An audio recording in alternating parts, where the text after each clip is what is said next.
Hello everyone. I would like to very quickly talk about a very interesting idea. This idea is actually one that is very important for our current generation and many generations to come to pay attention to. And that is that regardless of where actually or in what way you're alive, you will at some point in your life observe things that are going missed. So you have an awareness of it, and if you don't say something, that item or that, in a sense, content or information is lost. It goes out of conscious view, similar to how suddenly you forget something. So similarly, there has been said that, for example, there were many technologies of methods of flight, but the airplane is just one of them. And so they are lost technologies. And the concept that there's lost technologies means that man is not doing a good job in communicating things that are valuable for him, and in a sense, passing the torch. So it's very important that you realize you need to pass the torch. And so if there's information that has come to you, if you're still thinking of whether you should say it or not say it or do it or not, that is still a lack of confrontation of the actuality of the information. Because once you really become very clear, in a sense, with the, let's say, clarity of the emptiness of the Zen Master's cup, you simply see that once internally there was nothing ever here, in a sense. In a sense, once you open up to a dimension of experience that is the observer of form, so the knowing is in a sense a formless knowing, you will see that those who are gifted with the knowledge of transparency and in a sense of how in their own awareness, in that complete totality of their clarity, they're nothing and everything is as it is. Of course, this can have many different contexts. You see that we recognize the torches, but it is when we think we are not being enlightened by them, they are not serving us, in which we ignore. So man's ignorance is first apparent through his interpretation. So you have interpreted reality in a way where it's incomplete. But of course, reality is too big for it to ever be complete. And so how can our thought process encompass all this? It cannot. But through an allowance of seeing metaphors and fractal structures, you can see that your mind is given permission by how much you can see from an image. So if I give you one image, you'd be like, wow. If I put two images, you'd be like, wow. Like, look at the spectrum. It's as if I've given you three images. The ability to see one, to see the other, and to have actually not just three, just all the spectrum of consideration of how else this picture could be. Once you have information, life gets deep. And so you as a human being, as human consciousness, are utilizing information, which then in its solidity is form.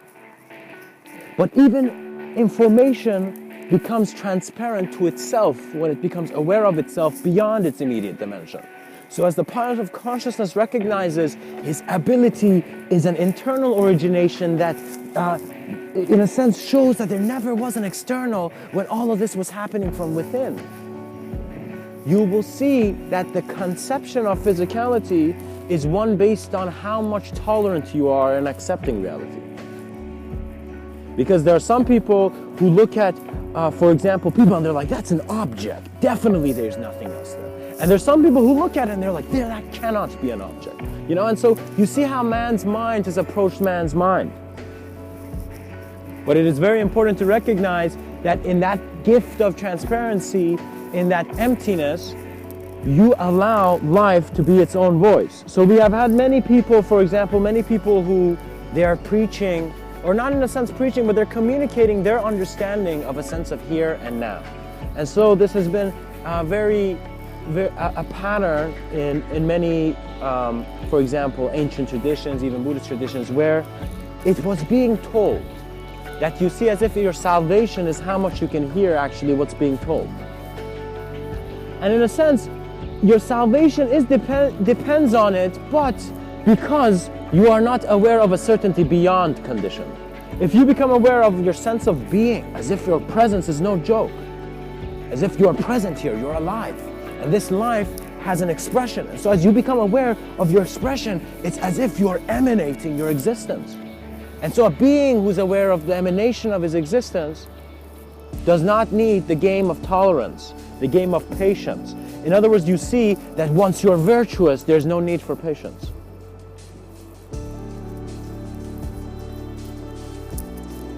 Because I see many wonderful human beings who are communicating the value of love. But if you truly love yourself, how much of this reality are you willing to clearly see, to directly see, to be deep? Because we need to go deep when the surface is not enough. We need to look at the clouds when there's structures in front of us that are limiting, that are blocking our view. You must inspire your being, not your ideology. Your ideology is temporal. Your existence is of eternal observant value, in a sense. You can observe your being beyond your immediate conception of space and time, and so you will see that the Creator does look through man's eyes.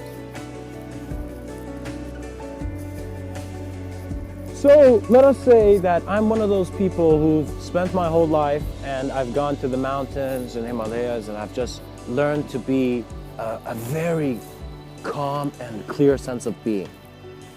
What is my purpose after I have seen where all purpose has dissolved and faded into, or to?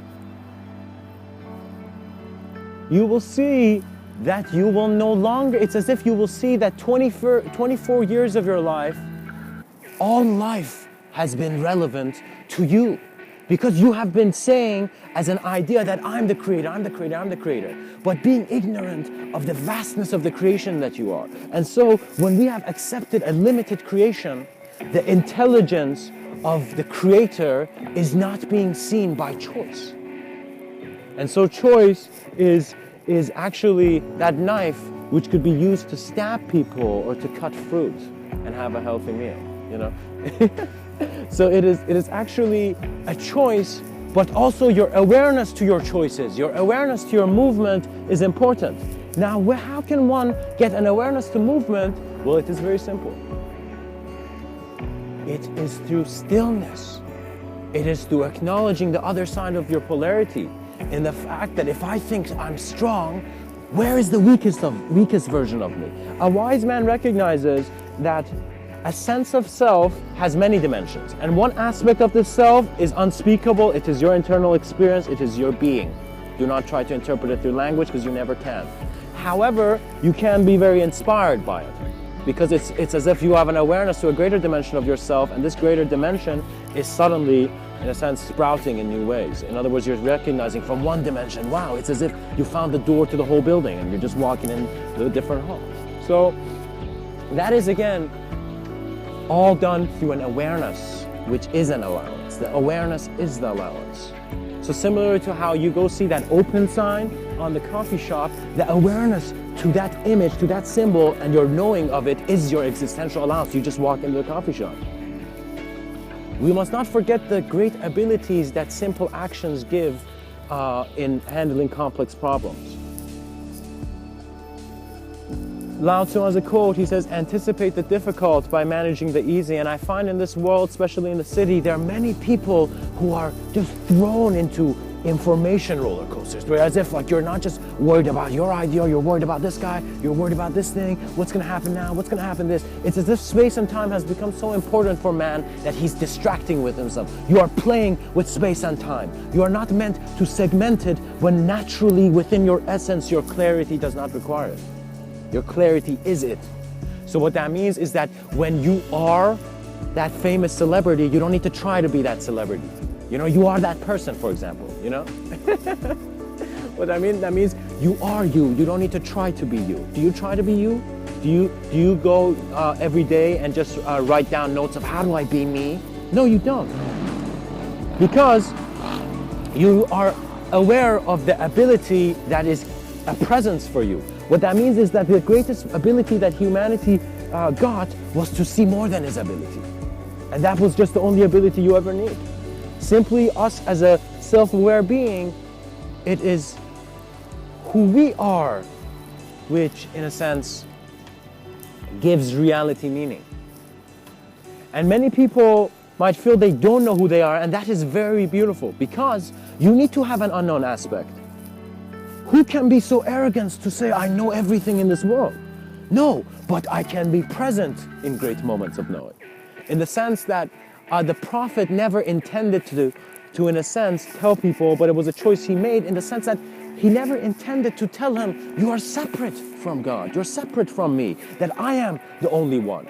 The reason that, in a sense, playground of psychology was placed for man's consciousness even in the first place was to make him aware of why there is a need for awareness.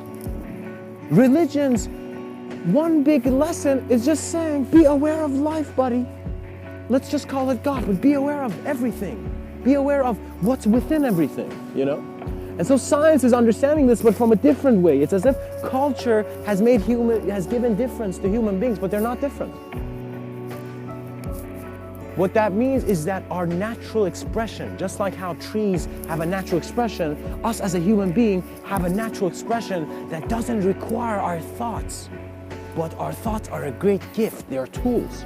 And so the engineer recognizes that with tools, great constructions can be made. And so you're not here to feel depressed about your thoughts. You're not here to feel stressed. You're here to utilize your moment in being the greatest expression known to man. Because excitement is crucial. People dull down their excitement because reality has to mean something, has to be something, or they're missing something. When you think that there is something missing in your life, you have had the arrogance of completely saying that I am a person with lack. Who gives you the right to limit yourself? You will see that it was you, but does it still need to be you? And what that means is that does your ideology need to limit how your ideology is expressed in your awareness? In other words, does my thinking that, oh God, all thought has to be in step A, step B, step C, in a sense give me,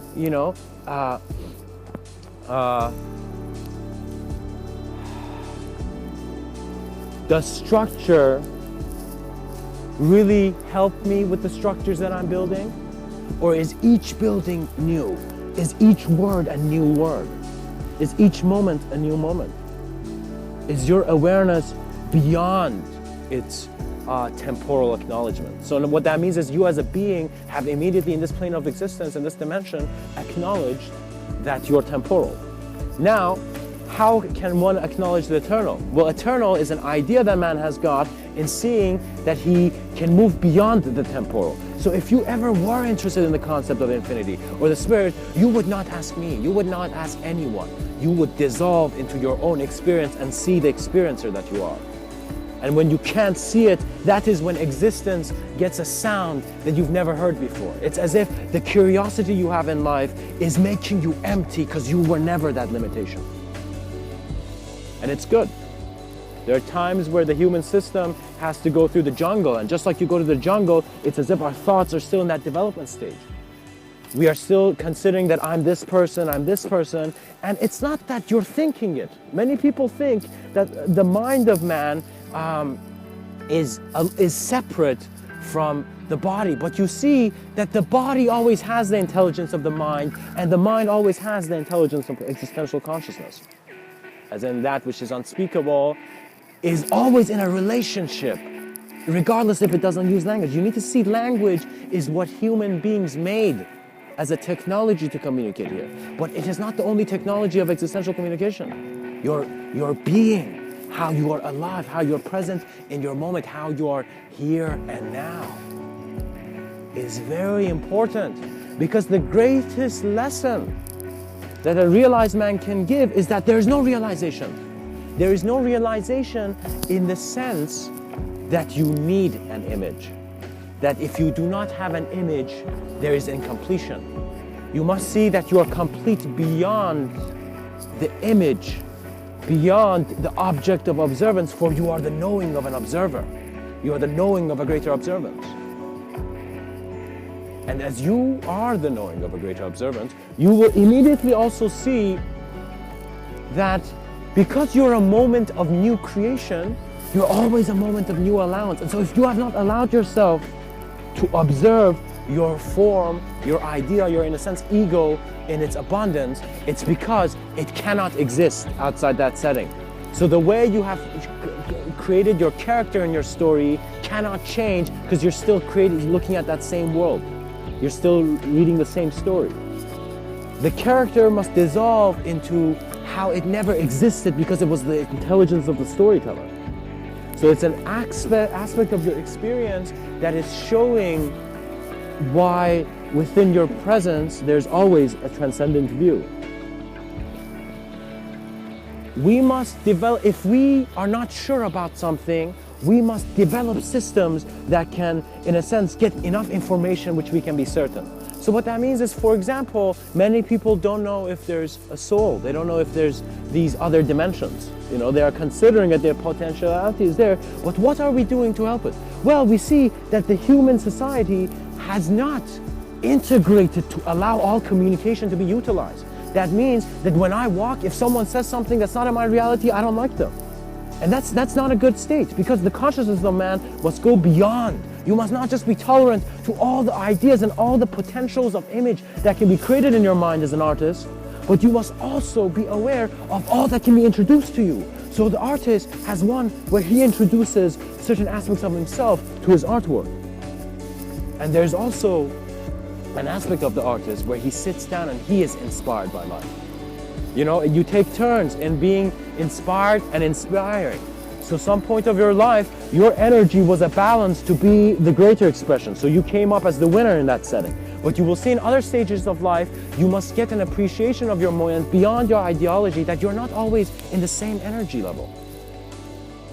What that means is that if we see the world as infinitely changing, if we see that people are dying in an instant, for example, every day people are being born and people are leaving, transitioning. It is our arrogance that makes us believe that it's only this. We must create systems in which the unknown is allowed to introduce new technology to us. And so what that means is that us as human beings, each human being needs to become more aware of the receiver of the moment of existence that they are, the moment of being that you are. Because being is always, beyond, any word. Man has a responsibility to create foundations, or whether these are going to be like charity-like organizations or whatever, but mankind has a responsibility to create platforms of knowing in which knowing can be known. So what that means is that if you are, let's say, someone speaking in Italian, and let's say I'm someone who's Chinese, and you're talking to me and I don't understand Italian, I will have the intelligence I'm like, okay, wait, I'm gonna hold this guy, I'm gonna go find an interpreter, I'm gonna go ask him, I'm gonna use my phone. You see, you have methods and platforms in which we can really understand knowledge and save technologies. You realize that you are an existential technology. You are life. Now, as an existential technology, you have the ability to consider reality. How lost are you in your consideration, and how clear have you looked at the design of this reality? It is not that moment where Morpheus comes and tells you, you should have this pill or that pill. There is no cure to eternal hunger in the sense that you will become a moment in which all moments are present within. And so the unspeakable never needs to be spoken about. The unseen never needs to be seen in a manner where it's wanting to see. Because when you want to see, then your illusion has become a toy, and you're playing with space and time as if you own it. I want you to see that you are that general on that battlefield, and you are seeing that some aspects of you will go in illusion. Some men will fall, but who is going to be victorious? And the victory in that condition of reality might be where I am, let's say, the general that we see in many movies, the man, for example, let's say Gladiator, he saw that it was war. And so when two great forces hit one another, it was natural force. So it's as if was one natural development of man, then there was another natural development of man. And so these two minds, these two armies came together, and so they were dancing in essence. But even though there was death, even though there was illusion, but the battle was won in the sense that the being knew of how much it knew it was going to be here. The generals understood that at the end of it, they will be, regardless of how much they're in their tents planning, with the greatest, let's say, foods and armor and whatnot, but they would recognize that there would become a time where they will be in the proximity of their death, where they can die. And so great men never ignore death. Great men walk beside death, and they also walk beside life. And in this walk, they have conversations that create worlds. And so the pilot of consciousness will recognize that what he thought was his destination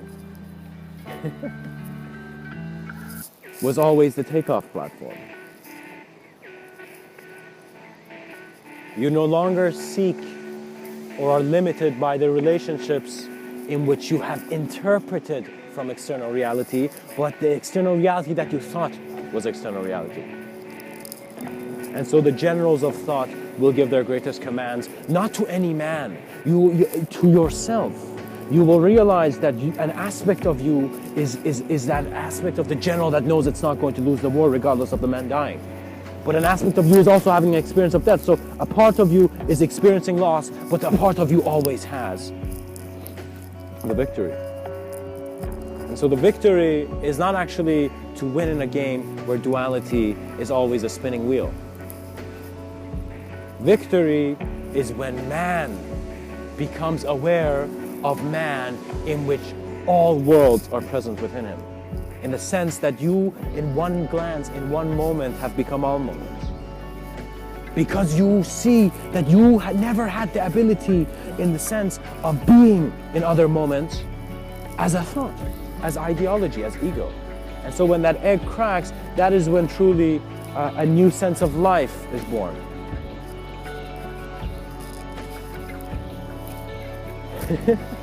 Regardless of all the chemicals that are, perhaps put on our foods. But it is not a worry. You must realize that the ability of the being is always beyond its limitation, because your ability of confronting it and handling it comes from a limitless sense of existential awareness. So what I missed, let's say, in my whole life, I grew up in the way where I thought, gosh, why am I so limited? Why am I this limited being in a world that's so limitless? Why am I not connected? Why am I not a part of this? Why is my phone only having a Wi-Fi connection? And why am I not having a better connection in nature in the sense of just being part of this knowing? And you realize it's actually not you. And that is why you don't feel you're there. Who you think you're now is not you. It is just how you have experienced certain things and you're aware of these as memory. What is you is the knowing that you are here and the knowing that you are aware. If you're working with anything on this, you're being ignorant to the unknown. If you're saying, I am this and this is only what I can be, there's a limitation there. You are a moment of being. Then everything else is your experience based on how you were molded and how you're conditioning it. So before, let's say if I was this divine program, I would first create the moments of being, and then I would put in the code. So what that means is you will see that you are created as your dimension of existence, as being the nature of how everything else is and where you're looking at. But in your awareness to this nature, you will find new rivers that will take you to new parts of the same forest, in the sense that your life will turn into a magnificent search. You will become interested in your life, no one else's life, your life. It's as if you forgot that you were missing one of the greatest people who lived. That was you. Your memory. You can go read as many books as you want on someone else's life, but you have such a greater experience and such a greater recollection of your own. So I know beyond any biography that could be written of me, the experiences I have. And so it's very important that I communicate these, because how else will they remain? And this is why there's a value in giving rather than just taking. Because you realize after you've taken something, you will reach an observance of realizing, okay, I don't need it. What that means is, like, if you are hungry, let's say, and you've suddenly, your whole life you've been, storing on Twinkies, let's say. You've been getting Twinkies your whole life. Suddenly, that hunger is taken away. Suddenly you found a new form of awareness where they're like, why am I eating Twinkies when there's like an awesome restaurant right there, where there's healthy food right there? You know what I mean? So your awareness and your knowing changes, as if you can't go buy that Twinkie from that store you've been buying for years, the same Twinkie from. It's like it's not the same anymore. Your life doesn't feel the same because you have had an existential awareness that has given you a greater allowance of, in a sense, dimensional observance of what you are as a being, in a sense that the character has had an experience of the storyteller. And it is simultaneous. This is very important because I am now seeing, it has become very clear to me that the East got their lesson. It's as if there were different classrooms. The East got their lesson long time ago, in which in a sense, the great teachings and great technologies were introduced into ancient traditions. However, now we see that it's as if like we've forgotten some things, and there's been this archaic revival, for example, as Terence McKenna has said. However,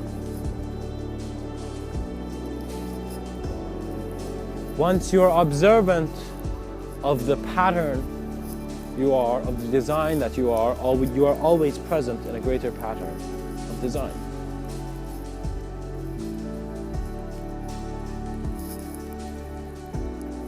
The mystics of the East attended the first class of direct experience with existence. Now the West is of a different conditioning, and so they do not have the same class. They do not have the same teachings as, for example, the yogis in ancient times. However, that classroom is still available and it's still present. That class is still going. You can always attend it. However, now the West requires establishment. In other words, if you really see that you're in that environment where there's nothing good, you are the good of it. You are the one who's supposed to be there and take the first steps. In other words, when you go to an environment that's being incapable, you are the first step of capability. And beings know this when they become aware of the ability of life, because you see this vastness and this infinity of life, this intelligence where you're like, oh gosh, it's so vast and it's so beyond me, This whole thing is what's keeping you here and keeping your ideas here and keeping all that you're here, in the sense that you are no longer the separate bodies of this temporal reality, but you are the totality of a moment of observance.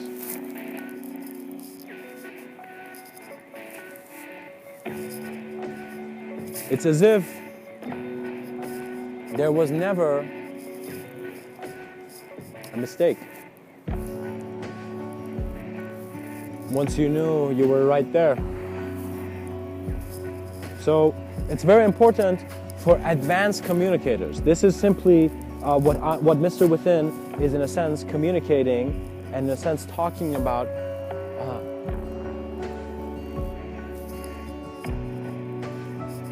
in a context of, we had mystics, we had people who would sit down and in great states of knowing. In other words, there was an existential awareness to a sense of that. But now, advanced communicators are recognizing that they are carrying great moments of collective stillness in peaks of their individual turbulence. So what that really means is that knowledge is opening up in the dimensions of your reception. So you're receiving in new ways. Life is being received in new way. So you're no longer the same person, even though the personalities can be similar in regards to the changes you see. So you might suddenly be like, gosh, it's like nothing changed. I'm still the same one, but I don't have the same tendency to go do the same stuff. Well, that's a pretty huge change.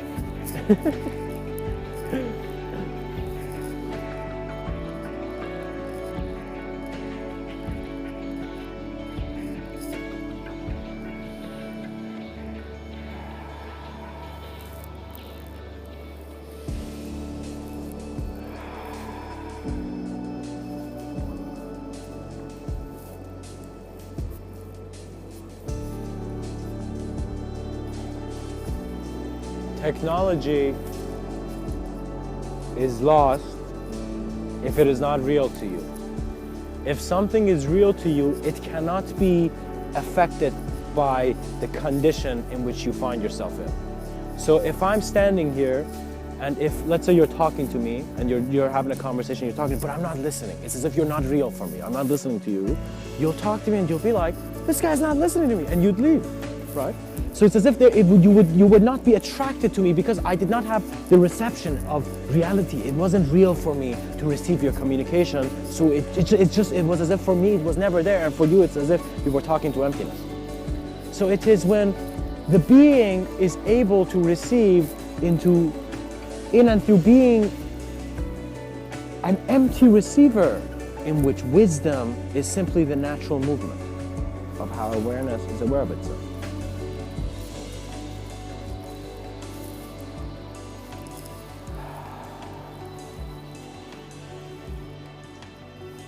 Within you, there's a gold mine, as Rumi has playfully said. And you must understand that you're not just working with other people, you're working with yourself, but this self is present within an existential intelligence that is beyond how individually it can conceptualize itself. So it is a quality of life that you're looking for, not the quantity of a certain act to reach that quality. In other words, the quality of your life can change in an instant. So some people consider this reality for there to be a veil, and so they're standing behind this shining veil. They're like, oh, it's so shiny on the other side, you know. So it's like they're not acknowledging reality directly, so the blinds of the window are still pulled. However, as blindness becomes self-evident, there comes the inspiration to see. And so there have been some people who have simply pushed aside the blinds and had the direct experience of life. And so the quality is actually based on how smart you are in being authentic with yourself. That is the only form of smartness you need, in being honest and authentic and natural with yourself. Be yourself. But do not be a you that is shaped. Just be self. Be being. Be present. Be known as you are.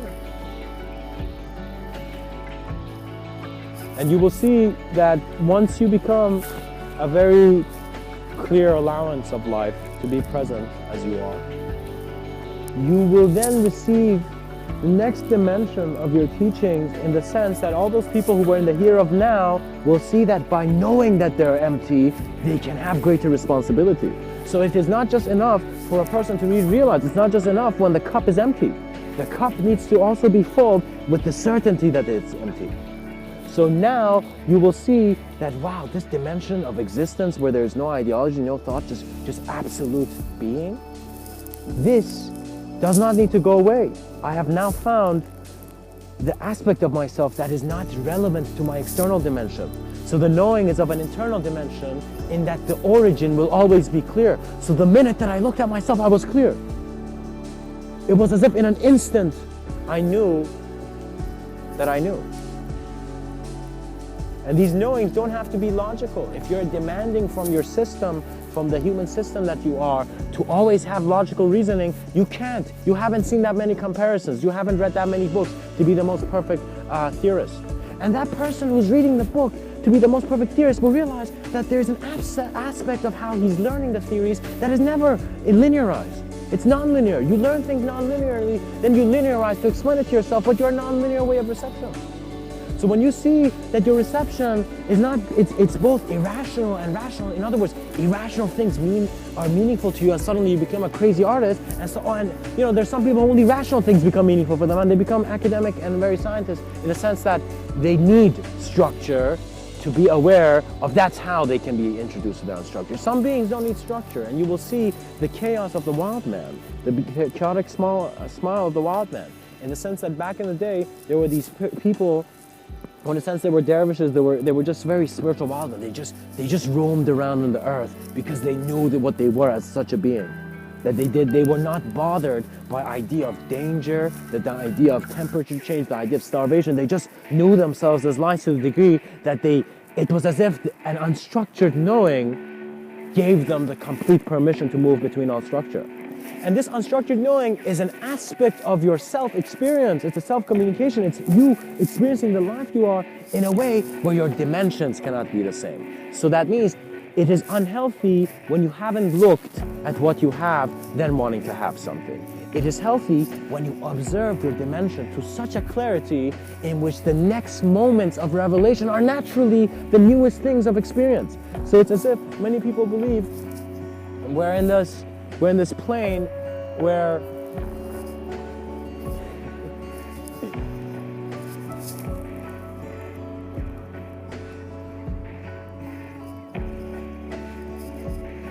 the plane must be found through the awareness of the dot, the line, and not just the connectivity of all form, but the emptiness of the page in which the plane is drawn in. So, aspects of yourself will be wild in the sense that you will have an unstructured trust. What that means is that that human being who was that just Japanese ceramic master who'd been mastering his craft for 40 years, realized that after that point he had reached a natural state of expressing his ability, that it was not based on structure.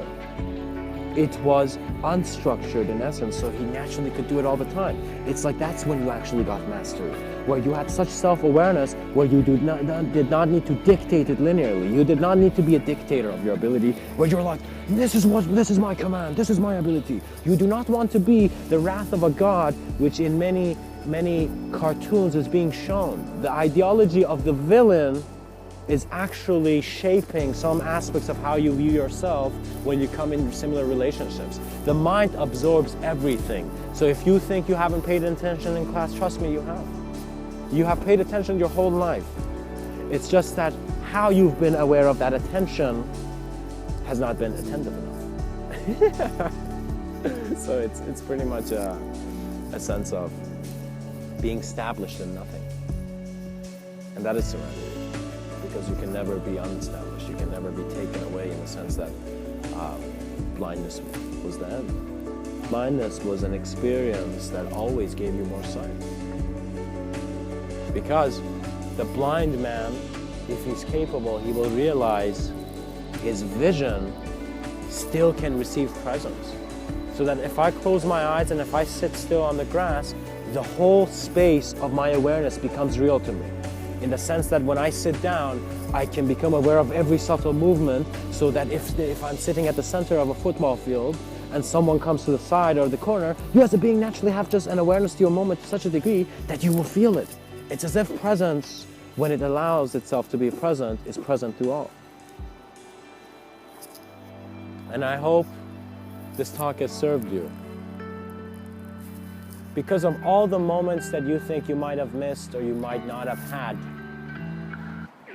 you've been, in a sense, ignoring the most important one, the beauty of your moments of life. In the sense that at first you think it's just yours, but then you see it's all life. Much blessings and namaste.